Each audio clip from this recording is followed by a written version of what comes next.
Once upon a time, in a rural village, there lived a farmer known for his hot temper.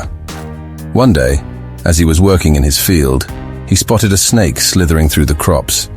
Fueled by his anger and fear, the farmer grabbed a stick and approached the snake with the intention of killing it. Just as the farmer was about to strike, the snake lifted its head and spoke in a calm and soothing voice. "Please, kind farmer, spare my life. If you allow me to live, I promise I will offer you a valuable lesson that you can carry with you forever." The farmer, taken aback by the talking snake, paused and lowered the stick. Intrigued by the snake's words, he decided to give it a chance. He put down the stick and stepped back, allowing the snake to move freely. The snake slithered a safe distance away and then turned to face the farmer. It began, "Dear farmer, anger is like venom. Just as my venom can cloud the body, anger clouds the mind.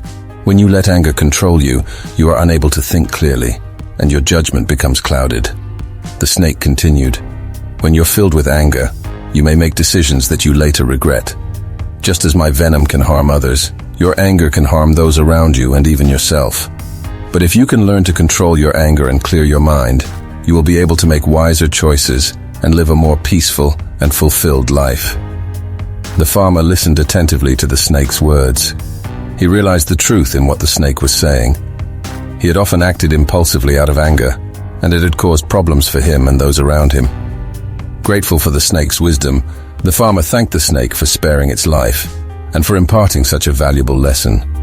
From that day on, the farmer made a conscious effort to control his anger and practice mindfulness.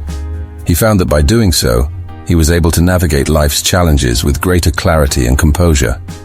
And so, the farmer and the snake became an unlikely pair of teachers in the village. The farmer shared the snake's lesson with others, and their lives were positively impacted by the newfound wisdom. The snake continued to live peacefully in the fields, serving as a reminder of the importance of controlling anger and maintaining a clear mind.